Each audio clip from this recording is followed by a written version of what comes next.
Nvidia is not being dethroned by any competitor. Even the companies that are trying to compete against it are faithful customers who have no choice but to try to develop something because Nvidia can't supply. They can't supply enough chips to meet the demand for most customers. I think it's just profit-taking after a monster run. It has been a monster run, hasn't it? But understand on January 6th, 2025, Nvidia founder and CEO Jensen Huang will be presenting a keynote at CES, the largest tech expo in the world. And he's used that podium before to introduce many of the innovations that made Nvidia into one of the most valuable companies on earth. When will the stock bottom? I always let a stock tell me what to do. Nvidia bottoms when the stock rolls over at the open, then hits a level on big volume where it stops, before working its way back up to well above where it opened. That, people, is called a crescendo bottom, when everyone of size who wants to get out has done so. No need to jump the gun. But keep in mind that if you don't own any, you might want to wait to right ahead of the CES. Jim Cramer discusses Nvidia's recent 15% stock correction, attributing it to profit-taking after a strong 2023 performance, not fundamental weaknesses. Nvidia remains a leader in the AI chip market, riding an unprecedented AI supercycle. Despite supply challenges, demand for its chips remains robust, and upcoming innovations may further solidify its position. Cramer advises investors to wait for a clear stock bottom and sees the correction as a healthy reset, offering long-term buying opportunities. Broadcom and Marvell complement Nvidia in the AI space, while ARM is expanding across mobile and server market. Overall, Nvidia's long-term prospects remain strong despite short-term market volatility. What strategies should investors consider during Nvidia's correction? How might Nvidia's CES 2025 keynote impact its market outlook? Now, we got some leadership stocks that are being torn apart, the heaviest of which, of course, is Nvidia, up 163% for the year, but down 22 points from its recent highs. Points, not percent. Gee willikers. What exactly is the matter with Nvidia, down 8 out of the last 9 days? I think nothing. It remains the leader in the most important space of the entire market. It's riding a wave accurately depicted by a seasoned warrior, Matt Murphy, the CEO of Marvell Technology, who said something amazing on this show about the size of the AI opportunity just last night. Listen. We are in an unprecedented AI supercycle for AI as a service, but also for the silicon TAM underneath it. This is unbelievable. I've been doing this for 30 years. I've been through every major one of these cycles: PCs, smartphones, digital cameras, cloud computing, you name it. This one's bigger than all of them. Jenny, when you take a look at some names that have been moving the market here, got an upgrade in Tesla late last night. Stocks hit more all-time highs. Not surprising, right?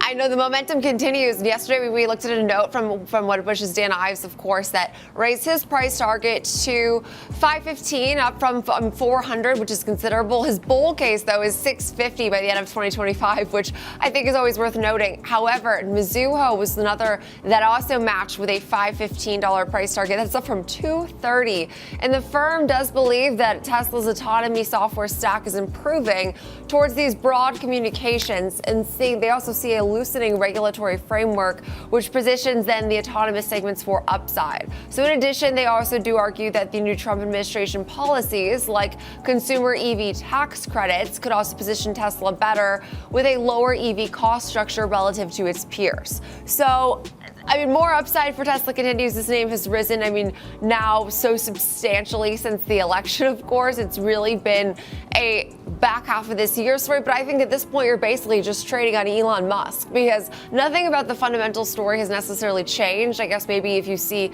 a regulatory environment that's more favorable for Musk, sure. But I feel like we are just seeing this momentum continue, and when the pendulum swings, it feels like in Tesla it swings hard in one way or the other. Yep, stock up now 90%.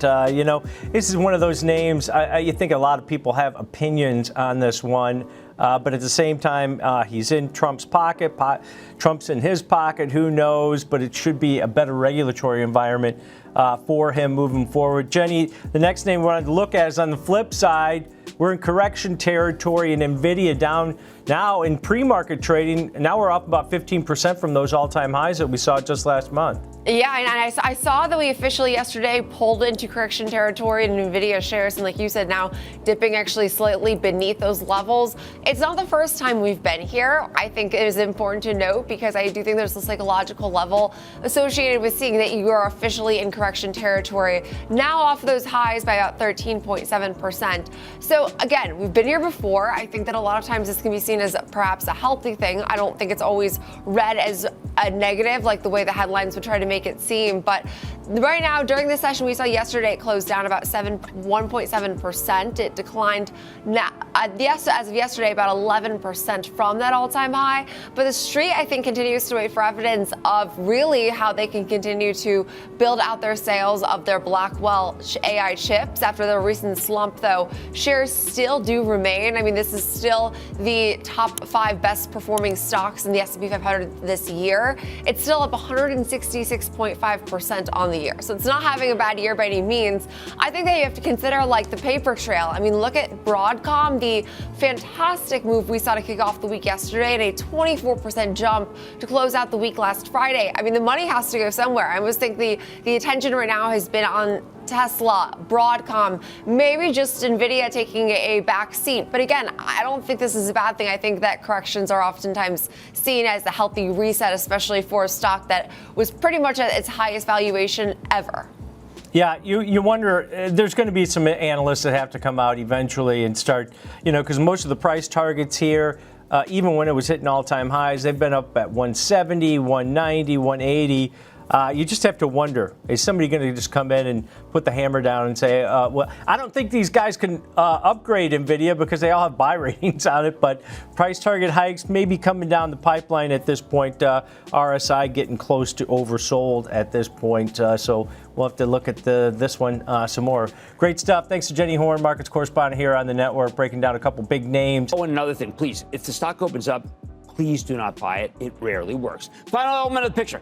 We have been working on a series that tries to come up with bargains, stocks that have been sold down so hard that they only take into account the negatives and none of the positives. The stocks I'm looking at are beaten up. They look like death warmed over. In other words, they're precisely the kind of stocks that I tried so hard to avoid when I was day trading, but that made perfect sense if you're investing. We were disciplined traders trying hard not to start a position and willing to cut our losses no matter what at 3:45 p.m. That's not what you want to do.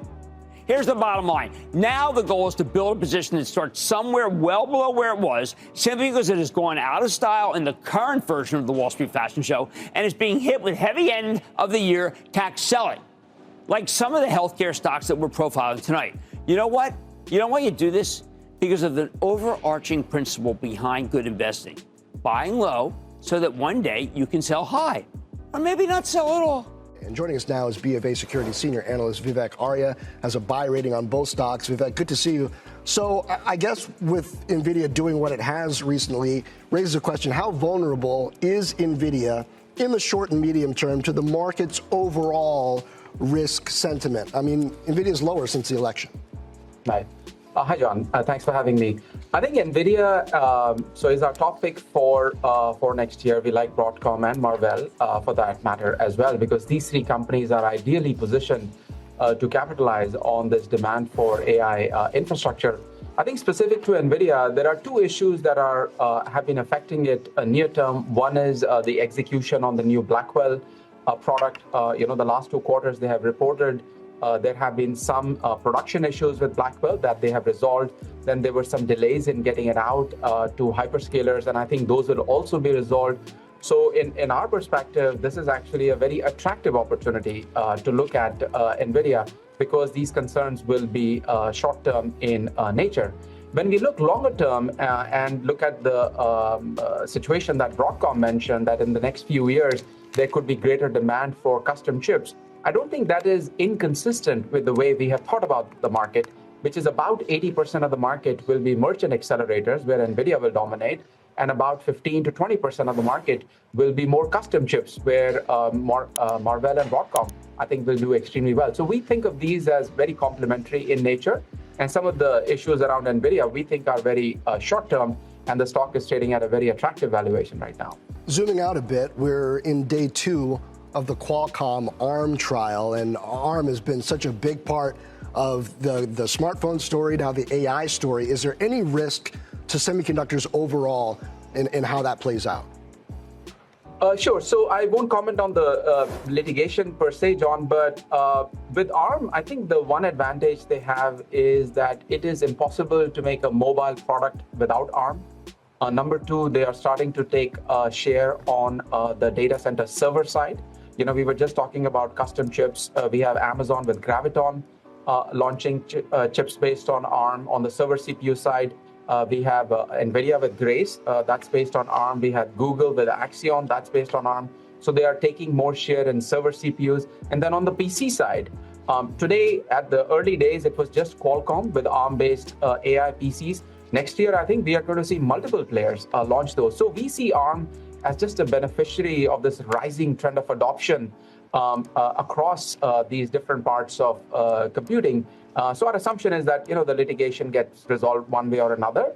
But the key for ARM is just broad adoption in a variety of these environments. Jim Cramer discusses Nvidia's 15% stock correction, attributing it to profit-taking after a strong 2023 run rather than fundamental issues. He highlights Nvidia's leadership in the AI chip market, fueled by an unprecedented AI supercycle, and sees its supply constraints as short-term challenges amid robust demand. Cramer advises waiting for a clear bottom before investing, viewing the correction as a healthy reset. He emphasizes Nvidia's long-term prospects and notes the potential impact of its CES 2025 keynote. Complementary players like Broadcom and Marvell also stand to benefit from the growing AI ecosystem. How might Nvidia's CES 2025 keynote drive future innovation? What opportunities do Broadcom and Marvell present alongside Nvidia in the AI market?